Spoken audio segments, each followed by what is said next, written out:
जय हिंद बच्चों। MS teaching points YouTube channel पर आप सभी का स्वागत है। तो बच्चों, आज हम लोग ईंट, मटके तथा अस्थियां बोले तो हड़प्पा सभ्यता का दूसरा क्लास करेंगे।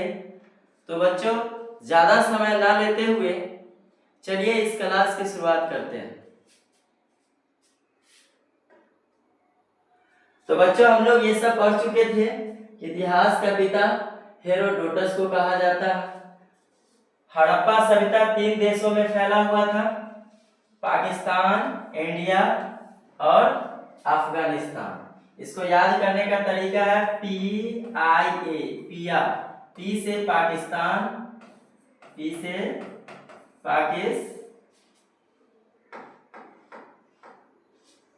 से पाकिस्तान,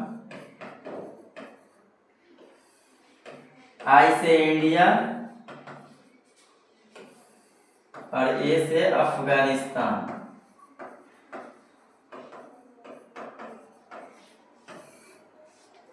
यह शहरी सभ्यता थी। यह कैसी सभ्यता थी? शहरी। इसकी आकार त्रिभुजाकार थी। इस सभ्यता का आकार कैसा था? त्रिभुजाकार।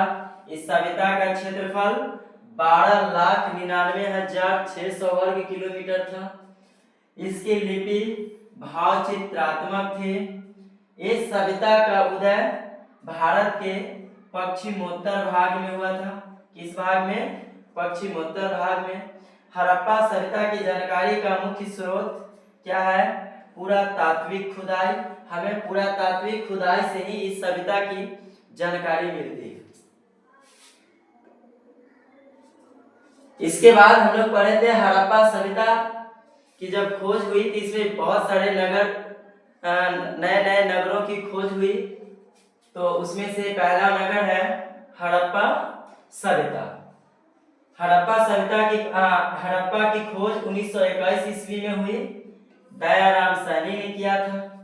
हड़प्पा सभ्यता बोलते हैं। हड़प्पा रावी नदी के किनारे स्थित था। हड़प्पा किस नदी के किनारे था? रावी नदी के किनारे। हड़प्पा पाकिस्तान प्रांत के पंजाब के मोंटगोमरी जिला में स्थित है। हड़प्पा कहाँ है? पाकिस्तान प्रांत के पंजाब के मोंटगोमरी जिला में। हड़प्पा से मिले साक्ष्य।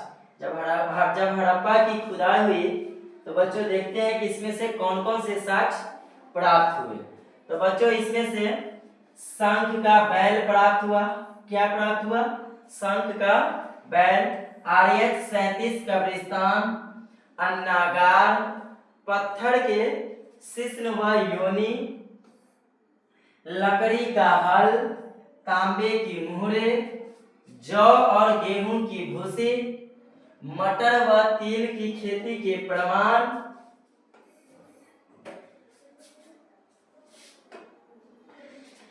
इसके बाद हम लोग हड़प्पा सभ्यता का दूसरा नगर मोहनजोदड़ो के बारे में पढ़े थे, है ना। दूसरा शहर क्या है? मोहनजोदड़ो। यह हड़प्पा सभ्यता का सबसे बड़ा शहर है ना। मोहनजोदड़ो का शाब्दिक अर्थ मृतकों का टीला होता है। क्या होता है? मृतकों का टीला। और यह हड़प्पा सभ्यता की सबसे बड़ी नगर थी। मोहनजोदड़ो सिंधी भाषा का शब्द है। किस भाषा का शब्द? सिंधी भाषा का शब्द। मोहनजोदड़ो की खोज राखलदास बनर्जी ने 1922 ईस्वी में किया। मोहनजोदड़ो सिंधु नदी के किनारे स्थित है। मोहनजोदड़ो किस नदी के किनारे स्थित है? सिंधु नदी की। मोहनजोदड़ो की स्थिति। मोहनजोदड़ो पाकिस्तान के सिंध प्रांत के लाड़काना जिला में है ना। मोहनजोदड़ो कहाँ पड़ता है? पाकिस्तान के सिंध प्रांत के लाड़काना जिला में। मोहनजोदड़ो के आसपास की भूमि बहुत उपजाऊ थी, इसलिए इसे सिंध का बाग कहा जाता था। मोहनजोदड़ो को क्या कहा जाता था? सिंध का बाग। मोहनजोदड़ो से प्राप्त साक्ष्य। तो मोहनजोदड़ो से क्या क्या मिले हैं? विशाल स्नानागार व अन्नागार, है ना। ये दोनों के दोनों कैसे थे? विशाल थे, यानी बहुत बड़े थे। आपसे पूछा जाएगा कि विशाल स्नानागार के साक्ष्य कहाँ से प्राप्त हुए हैं, तो आपको जवाब देना होगा मोहनजोदड़ो, है ना। या विशाल अन्नागार के साक्ष्य कहाँ से प्राप्त हुए हैं, तो क्या बताएंगे, मोहनजोदड़ो। कांस की नर्तकी भी मोहनजोदड़ो से प्राप्त हुए हैं। दाढ़ी वाले पुजारी की मूर्ति, सूती कपड़े के अवशेष, इससे ये पता चलता है कि मोहनजोदड़ो में कपास की खेती की जाती थी, अर्थात हड़प्पा सभ्यता में कपास की खेती की जाती थी। हाथी का कपाल 1398 मुहरे शिलाजीत आदि। तो बच्चों ये सब हम लोग पहले वीडियो में ही हम लोग पढ़ चुके थे। अब हम लोग नई शुरुआत करेंगे, क्या शुरुआत करेंगे, चनहुद्रो। यह तीसरा शहर है, हड़प्पा सभ्यता का तीसरा शहर। तो चलिए देखते हैं। चनहुद्रो की खोज एनजी मजूमदार ने 1931 ईस्वी में किया। चनहुद्रो की खोज एनजी मजूमदार ने 1931 ईस्वी में किया। चनहुद्रो किस नदी के किनारे है, तो सिंधु नदी। चनहुद्रो किस नदी के किनारे है, सिंधु नदी। चनहुद्रो कहाँ पड़ता है, तो पाकिस्तान के सिंध प्रांत के मोंटगोमरी जिला में, है ना। चनहुद्रो कहाँ पड़ता है, पाकिस्तान के सिंध प्रांत के मोंटगोमरी जिला में।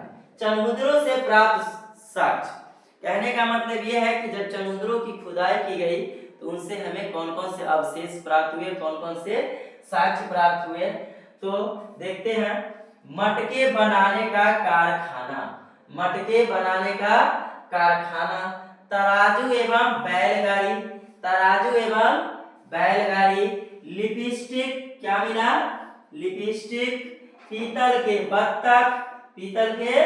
बत्तख, काजल, पाउडर, कंघा, बिल्ली का पीछा करते हुए कुत्ते का साक्ष्य, ये सब हमें चनहुद्रो से प्राप्त हुए हैं।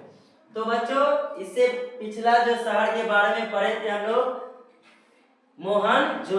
मोहनजोदड़ो और चनहुद्रो के बीच की दूरी 126 किलोमीटर है। याद रखेंगे आप लोग, मोहनजोदड़ो और चनहुद्रो के बीच की दूरी कितनी थी, 126 किलोमीटर। कितनी, 126 किलोमीटर। आपसे ये भी पूछा जा सकता है कि मोहनजोदड़ो से चनहुद्रो की दूरी कितनी थी, 126, या चनहुद्रो से मोहनजोदड़ो की दूरी कितनी थी, तो 126 किलोमीटर।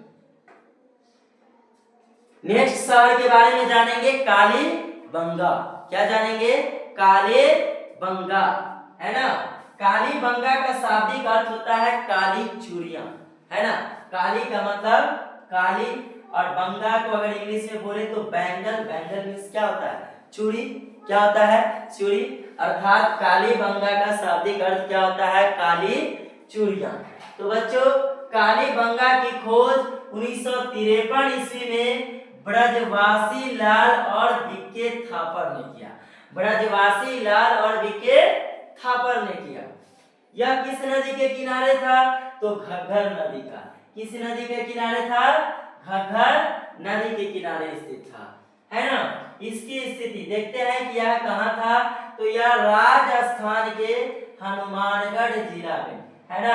कालीबंगा जो नगर है यह कहाँ पाया गया, राजस्थान के हनुमानगढ़ जिला में। कालीबंगा से मिले साक्ष्य, देखिए हल से जुते खेत के साक्ष्य, है ना। यह बहुत इंपॉर्टेंट क्वेश्चन है बच्चों, है ना। आपसे पूछा जाएगा, है ना, कि हल से जुते खेत के साक्ष्य हमें हड़प्पा सभ्यता के किस नगर से प्राप्त हुए, किस शहर से प्राप्त हुए हैं, तो आप क्या बताएंगे, कालीबंगा। क्या बताएंगे, कालीबंगा।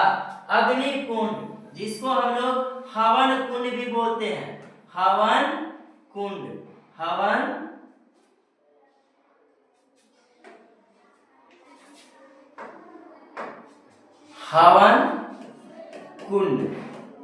जिसमें हम लोग हवन करते हैं। क्या करते हैं, है ना। जब पूजा प्रतिष्ठा होता है तो उसमें हम लोग हवन करते हैं ना, उसमें एक कुंड बनाया जाता है जिसमें हम लोग हवन करते हैं, उसी को क्या बोला जाता है, हवन कुंड, है ना। उसी का दूसरा नाम अग्नि कुंड है। भूकंप के साक्ष्य क्या मिले हैं, भूकंप के साक्ष्य लकड़ी की नाली, लकड़ी की नाली, अलंकृत फर्श, अलंकृत फर्श, चूड़ियां, चूड़ियां, नक्काशीदार ईंटें, बेलनाकार मुहरे, बेलनाकार मुहरे, ये सबके सब हमें कहां से प्राप्त हुए हैं, काले बंगा से। काली बंगा का शाब्दिक मतलब क्या होता है, काली चूड़ियां।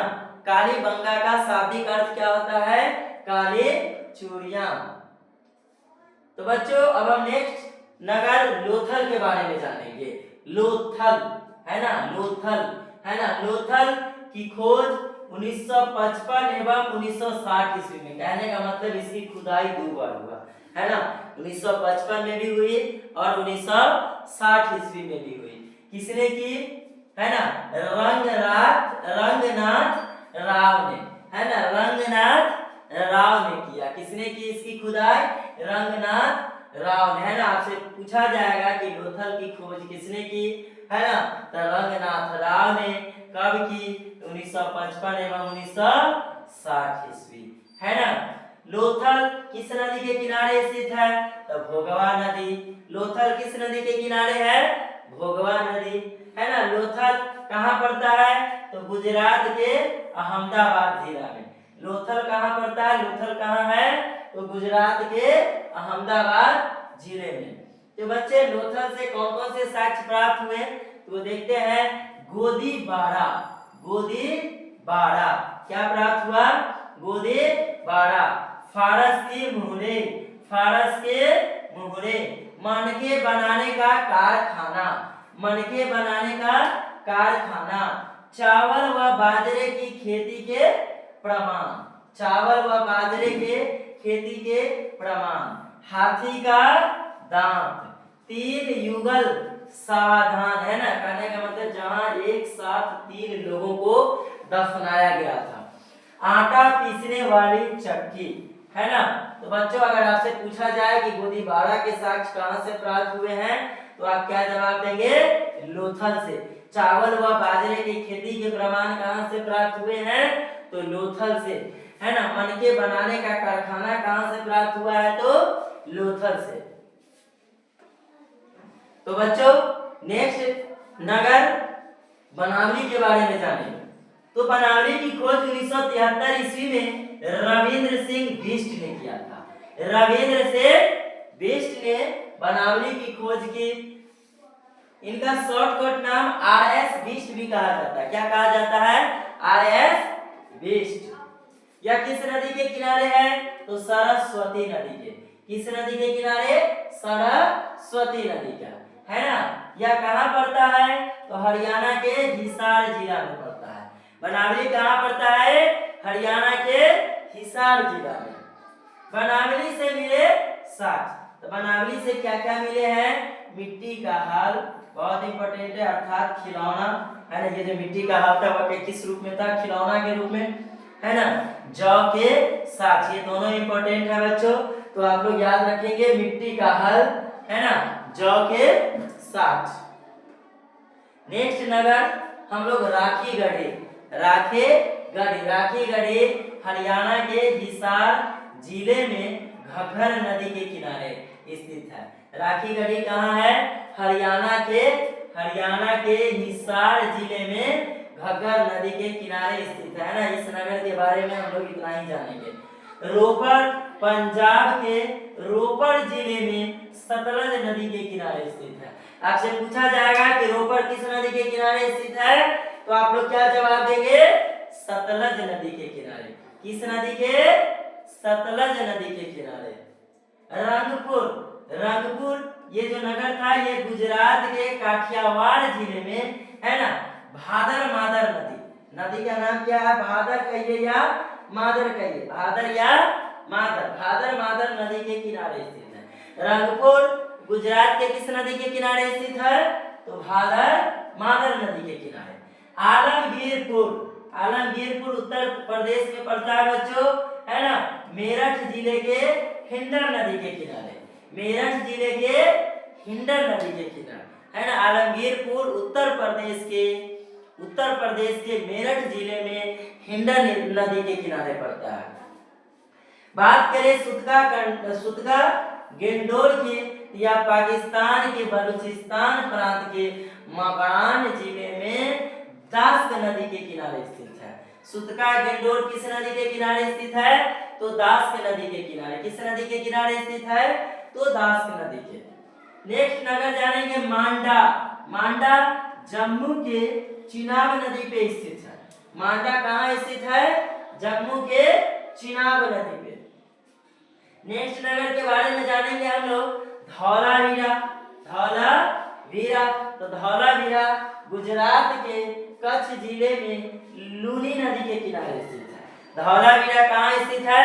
धौलावीरा गुजरात के कच्छ जिले में, उसे भारूच भी कहा जाता है, कच्छ को भारूच, है ना, भी कहा जाता है। धौलावीरा गुजरात के कच्छ जिले में लूनी नदी के किनारे, किस नदी के? लूनी नदी के किनारे स्थित है। तो बच्चों हड़प्पा कालीन समाज की विशेषताएं, यानी हड़प्पा समाज के लोग कैसे रहते थे, क्या खाते थे, कैसा उनका घर था, है ना, कौन से वस्त्र पहनते थे, किस प्रकार की सड़कें थी, है ना, क्या सड़क के किनारे नालियां थी कि नहीं थी। तो बच्चों हमने आपको शुरुआत में ही बता दिया था कि हड़प्पा सभ्यता एक शहरी सभ्यता थी, और शहर में, है ना, खास करके कोई भी शहर, है ना, वह कहीं ना कहीं किसी न किसी नदी के किनारे स्थित होता है ना। उस शहर में सड़क के किनारे नालियां होती है, जो आमतौर पे अभी भी हम लोग देख पा रहे हैं। अभी भी जो भी शहरें हैं, जैसे दिल्ली की बात करें तो दिल्ली भी यमुना नदी के किनारे है। पटना की बात करें तो पटना भी किस नदी के किनारे है? गंगा नदी के किनारे है। इलाहाबाद, इसका नाम प्रयागराज हो गया है। प्रयागराज भी गंगा, यमुना, सरस्वती नदी तीनों के संगम पे बसा हुआ है ना। कलकत्ता की बात करें तो हुगली नदी, है ना। तो बड़े बड़े शहर जो है ना, क्या होता है, वो नदियों के किनारे ही बसा होता है। और शहर में पानी का निकास, है ना, घर से, है ना, उसके लिए नाली तैयार किया जाता है, और वह नाली जो है सो किससे जुड़ा रहता है? नदी से जुड़ा रहता है ना। कल कारखाने के भी जो पानी होता है, कचरा होता है ना, उसका भी निकास के लिए नाली ही तैयार किया जाता है, और उस नाली के माध्यम से ही उस कचरा को, है ना, नदियों में क्या कर दिया जाता है? डाल दिया जाता है। तो बच्चों देखते हैं, हड़प्पा सभ्यता के लोग शाकाहारी एवं क्या थे?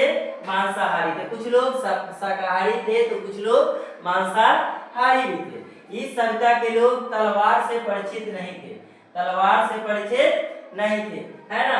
तो बच्चों तलवार का नाम सुनते ही हमें ये समझ में आ जाना चाहिए कि आज भी तलवार, है ना, ज्यादातर लोहे का बना होता है। तलवार किस धातु का बना होता है?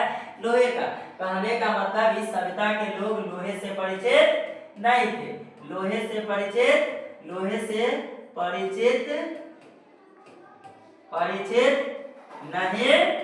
थे, है ना। इस सभ्यता के लोग लोहे से भी परिचित नहीं थे। इस सभ्यता के लोग जो कपड़े पहनते थे वह सूती एवं ऊनी होता था, सूती एवं ऊनी होता था।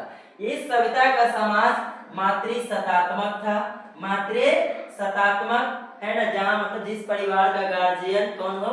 महिला हो, है ना, उसमें मातृसत्तात्मक उसे कहा जाता है। अभी के समय में गार्जियन कौन होते हैं? है ना, जनरली अधिकांशतः पुरुष ही होते हैं, है ना, पितृ प्रधान, है ना। क्या होता है? पितृ प्रधान मतलब पुरुष प्रधान। क्या बोले तो पुरुष प्रधान अभी का समाज है, खास तौर पे। इस सभ्यता के लोग वृक्ष की पूजा करते थे, है ना। आज भी हम लोग देखते हैं कि लोग पीपल जो वृक्ष होता है वहाँ हम लोग पूजा करते हैं, है ना। किसी का शादी विवाह होता है तो उसमें हम लोग आम विवाह होता है ना, आम के पौधे का, है ना, भी उसमें जो है सो मतलब जिसका शादी होता है उसको आम के साथ भी, है ना, विवाह का मतलब एक संबंध जोड़ दिया जाता है। पेड़ पौधे से हमें ऐसा संबंध होना चाहिए ताकि हम उसको काटे ना। आप जानते हैं कि पेड़ पौधे से हमें क्या मिलता है? ऑक्सीजन, और ऑक्सीजन के बिना हम लोग जीवित नहीं रह सकते हैं। इसलिए शादी में भी एक प्रथा है ना, कि आम विवाह करा दिया जाता है। मतलब कि आम से संबंध, आम के पौधे, आम बोले तो पौधे से उसका संबंध जोड़ दिया जाता है। कहने का मतलब उसे अगर पौधे से प्रेम है, प्यार है, तो वह क्या करेगा, पेड़ पौधे को, है ना, हरे पेड़ पौधे को नहीं काटेगा। जिससे क्या हमारा जीवन है, पेड़ पौधे से क्या मिलता है, हमें ऑक्सीजन मिलता है। ऑक्सीजन के बिना तो हम जीवित रह नहीं सकते हैं। तो अभी भी हम लोग देख रहे हैं कि अभी भी वृक्ष की पूजा होती है। इसमें किस देवता की पूजा करते थे, तो शिव जी की। किस देवता के, शिव जी की। इस सभ्यता के लोगों ने सबसे पहले, है ना, कपास की खेती करना प्रारंभ किया। किस चीज की खेती, कपास की खेती, है ना।